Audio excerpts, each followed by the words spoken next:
Tonight in Sri Lanka, the country's most chaotic day in months of political turmoil. Thousands of protesters occupied his private residence over the weekend, vowing to stay until he leaves office. एक समय Asia की rising economy कहलाने वाला श्रीलंका आज अब तक के सबसे बड़े इकोनॉमिक क्राइसिस से गुजर रहा है। आज श्रीलंका में हालात इतने खराब हो चुके हैं कि वहां पे इमरजेंसी लगा दी गई है। लोग सड़क पे आ चुके हैं, श्रीलंका की सरकार के खिलाफ वायलेंट प्रोटेस्ट कर रहे हैं। आज श्रीलंका में बहुत बड़ी food, medicine, fuel, power, paper crisis खड़ी हो गई है। श्रीलंका एक बैंकरप्ट देश बन गया, इकोनॉमी कोलैप्स हो चुकी है। प्रेसिडेंट, प्राइम मिनिस्टर देश छोड़ के भाग चुके हैं। लोग प्रेसिडेंशियल हाउस में खा रहे हैं, पी रहे हैं, सो रहे हैं, नहा रहे हैं। श्रीलंका की इस सिचुएशन को देखने के बाद यूएन, आईएमएफ, वर्ल्ड बैंक का कहना है कि आने वाले समय में बहुत से देशों के हालात श्रीलंका जैसे होने वाले हैं। अब वो देश कौन कौन से हैं और क्या भारत भी उन देशों में शामिल है, आइए जानते हैं। तो नमस्कार दोस्तों, स्वागत करते हैं आपका चार्जिंग पॉइंट हिंदी में। दोस्तों, आज के इस वीडियो में हम जानेंगे कि आने वाले समय में श्रीलंका की तरह कितने देशों की इकोनॉमी कोलैप्स होने वाली है। तो जुड़े रहिए आप इस वीडियो के साथ। श्रीलंका की इकोनॉमी कोलैप्स होने के पीछे दो बड़े कारण है। पहला है श्रीलंका के पॉलिटिशियन, जिन्होंने दबा के करप्शन की, इलेक्शन जीतने के लिए फ्रीबीज बांटी, जिससे श्रीलंका का रेवेन्यू खत्म हो गया। उसके बाद देश चलाने के लिए श्रीलंका की गवर्नमेंट ने खूब सारा कर्ज लेना शुरू किया। श्रीलंका आईएमएफ से 16 बार फाइनेंशियल असिस्टेंस ले चुका है। इसके अलावा श्रीलंका ने चाइना से भी कर्ज ले रखा है। श्रीलंका पे चाइना का $8 बिलियन से ज्यादा का कर्ज है। श्रीलंका के फॉरेन डेट का 10% अकेले चाइना ओन करता है। श्रीलंका को डेट क्राइसिस में पहुंचाने में जितना वहां की राजपक्षा गवर्नमेंट जिम्मेदार है, उतना ही चाइना भी जिम्मेदार है। चाइना की डेट ट्रैप में श्रीलंका इस तरह फंस गया कि उसके चलते श्रीलंका में इकोनॉमिक क्राइसिस देखने को मिल रही है। और अब चाइना श्रीलंका की मदद भी नहीं कर रहा है, उल्टा श्रीलंका को ही ब्लेम कर रहा है।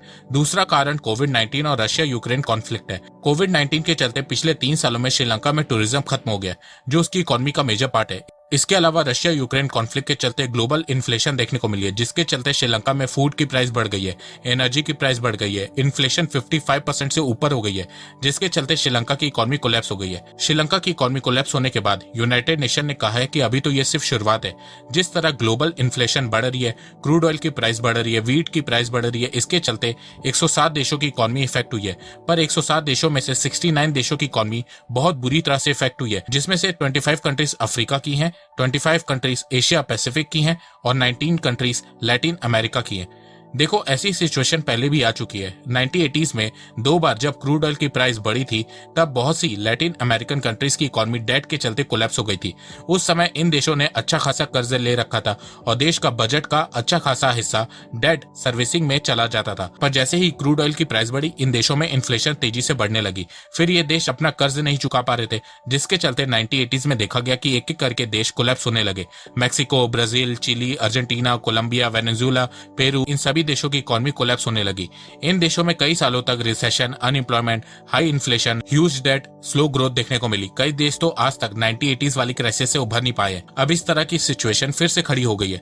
वर्ल्ड बैंक ने कहा है कि दुनिया भर में बहुत से देश डेट क्राइसिस से गुजर रहे हैं। वर्ल्ड बैंक ने 70 लो और मिडिल इनकम कंट्रीज के बारे में बताया है, जिनको आने वाले समय में डेट रिपेमेंट करने में प्रॉब्लम आने वाली है, जिसके चलते इनकी इकोनॉमी कोलैप्स हो सकती है। वर्ल्ड बैंक का कहना है कि अभी जो समय चल रहा है, ये 21st सेंचुरी का लार्जेस्ट डेट क्राइसिस होने वाला है। अब इस लिस्ट में कौन कौन से देश हैं, आइए जानते हैं। पाकिस्तान की इकोनॉमिक सिचुएशन इस समय बिल्कुल श्रीलंका के जैसे चल रही है। पाकिस्तान के ऊपर भी कर्ज है, उसके यहाँ भी पावर कट्स देखने को मिल रहे हैं, इन्फ्लेशन ऑल टाइम हाई है, फॉरेन रिजर्व कम होते जा रहे हैं और पाकिस्तान भी श्रीलंका की तरह चाइनीज डेट ट्रैप में फंस चुका है। इसके अलावा पाकिस्तान का इंपोर्ट बिल बढ़ता जा रहा है। पाकिस्तान ने बहुत से प्रोडक्ट जैसे कि स्मार्टफोन के इंपोर्ट पे बैन लगा दिया है। पाकिस्तान की करेंसी गिरती जा रही है और सबसे बड़ी बात, पाकिस्तान को अब कोई भी इंटरनेशनल ऑर्गेनाइजेशन लोन नहीं दे रही है।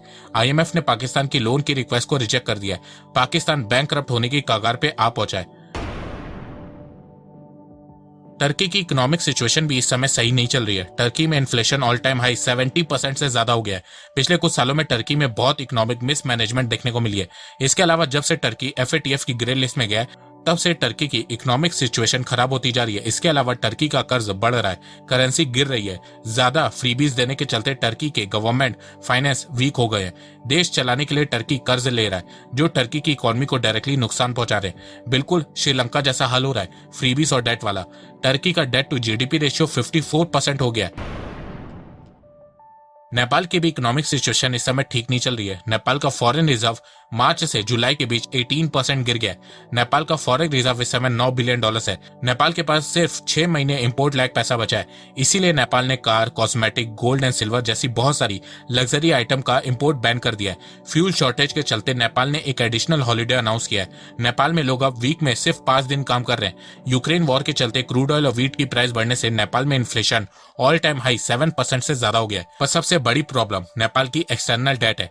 श्रीलंका की तरह नेपाल ने भी चाइना के BRI प्रोजेक्ट के तहत पिछले 5 सालों में चाइना से खूब लोन लिया है। जिस तरह श्रीलंका की गवर्नमेंट चाइना के इशारे पे चलती थी, उसी तरह नेपाल में KP शर्मा ओली पूरी तरह से चाइना के इशारों पे नाचते थे। जहां 2015 में नेपाल का डेट टू GDP रेशियो 25% था, वहीं 2022 में यह बढ़ के 40% हो गया। नेपाल की GDP सिर्फ $40 बिलियन है, तो इतनी छोटी GDP में अगर 40% हिस्सा कर्ज है तो उसे इकोनॉमी कोलैप्स होने के चांसेस बढ़ जाते हैं। इसके अलावा जिस तरह कोविड और रशिया यूक्रेन कॉन्फ्लिक्ट ने श्रीलंका की टूरिज्म इंडस्ट्री बर्बाद की है, उसी तरह नेपाल के साथ भी हो रहा है और ये नेपाल के लिए बहुत बुरी खबर है, क्योंकि नेपाल की GDP में टूरिज्म का कंट्रीब्यूशन 7% है। तो जिस तरह नेपाल चल रहा है, आने वाले 1-2 सालों में नेपाल भी बैंकरप्ट हो सकता है, पर मुझे लगता है कि भारत नेपाल को बचा लेगा। एक और देश जिसकी इकोनॉमी चाइना के डेट ट्रैप में आके बर्बाद हो रही है, वो देश अर्जेंटीना है। चाइना ने अर्जेंटीना को भी डेवलपमेंट के नाम पे खूब लोन दिया और अब वही डेट अर्जेंटीना की इकोनॉमी के लिए प्रॉब्लम बनता जा रहा है। एक्चुअल में अर्जेंटीना की इकोनॉमी पहले से ही अच्छी स्थिति में नहीं चल रही थी, पर चाइना के डेट ट्रैप में फंसने के बाद अर्जेंटीना की इकोनॉमी पूरी तरह से कोलैप्स होने वाली है। अर्जेंटीना में गरीबी बहुत तेजी से बढ़ रही है। हर 10 में से 4 लोग अर्जेंटीना में गरीब हैं। इसके अलावा अर्जेंटीना की करेंसी गिरती जा रही है, फॉरेक्स रिजर्व कम होते जा रहे हैं, इन्फ्लेशन 70% को क्रॉस कर चुका है। अर्जेंटीना में millions of people state welfare program के चलते सरवाइव कर पा रहे हैं। अर्जेंटीना 9 बार डेट रीपेमेंट के समय डिफॉल्ट कर चुका है। अर्जेंटीना के पास रेवेन्यू के सोर्सेस कम होते जा रहे हैं। अपनी इकोनॉमी को बचाने के लिए अर्जेंटीना IMF के साथ $44 बिलियन के डेट रिस्ट्रक्चर की बात कर रहा है। अर्जेंटीना के अलावा Egypt, Tunisia, Lebanon, Peru, El Salvador, Ghana, Kenya, South Africa, Ethiopia, Bahrain, Namibia, Brazil, Nigeria, Mexico, इन सभी देशों की इकोनॉमी कोलैप्स होने के कगार पे पहुंच चुकी है। 2022 में अब तक Sri Lanka, Afghanistan, Venezuela, Syria, Libya, Yemen, Sudan और यूक्रेन बर्बाद हो चुके हैं।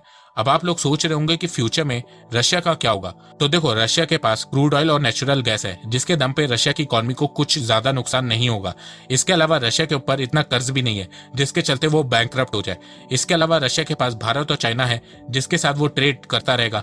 जब से रशिया यूक्रेन कॉन्फ्लिक्ट स्टार्ट हुई है, तब से 100 दिनों के अंदर रशिया ने $100 बिलियन का क्रूड ऑयल और नेचुरल गैस बेच के पैसा कमा लिया है। ब्लूमबर्ग ने अपनी रिपोर्ट में बताया कि सैंक्शंस के बावजूद 2022 के एंड तक रशिया $321 बिलियन कमा लेगा। इसके अलावा यूरोपियन यूनियन के डिप्लोमेट ने बताया है कि यूक्रेन के साथ कॉन्फ्लिक्ट के समय रशिया पर डे $1.5 बिलियन कमा रहा है। तो आने वाले समय में रशिया की इकोनॉमी को ज्यादा कुछ नुकसान नहीं होने वाला है। रशियन करेंसी रूबेल वर्ल्ड की बेस्ट परफॉर्मिंग करेंसी बन गई है। भारत की बात करें तो ग्लोबल इंस्टीट्यूशन के अनुसार भारत की अर्थव्यवस्था पे कर्ज का बुरा इंपैक्ट नहीं पड़ेगा और फ्यूचर में भारत की स्थिति पाकिस्तान, श्रीलंका जैसी नहीं होगी। भारत का फॉरेक्स रिजर्व भी $600 बिलियन के अराउंड है। इसके अलावा भारत में इन्फ्लेशन भी कम हो रही है, तो भारत की इकोनॉमिक सिचुएशन बहुत स्ट्रांग है। बार्कलेस कैपिटल की माने तो भारत के पास इतना फॉरेक्स रिजर्व है कि वो अगले 12 महीने तक इंपोर्ट कर सकता है। इसके अलावा इकोनॉमिक सर्वे 2022 में बताया गया कि भारत का पब्लिक डेट भी स्टेबल है और उसका इंटरेस्ट रेट का रिस्क भी लो है, तो भारत का डेट बहुत स्टेबल पोजीशन में। तो दोस्तों, मुझे लगता है कि अब आपको सब समझ में आ गया होगा। तो अगर आपको ये वीडियो पसंद आए तो आप इस वीडियो को लाइक कीजिए और अब आप मुझे सपोर्ट भी कर सकते हैं पेट्रियन और यूट्यूब में ज्वाइन बटन के थ्रू। एक बात मैं कहना चाहता हूँ, आप जितनी मेरी वीडियोस को शेयर करेंगे उतनी ही रीच मेरी बढ़ेगी और उतने ही लोग मेरे से जुड़ेंगे। तो वीडियो को शेयर करना, चैनल को सब्सक्राइब करना बिल्कुल भी मत भूलिएगा। मैं ऐसे ही एजुकेशनल वीडियोस लाता रहूंगा आप लोगों के लिए। तो अभी तक के लिए बस इतना ही। धन्यवाद। जय हिंद, जय भारत।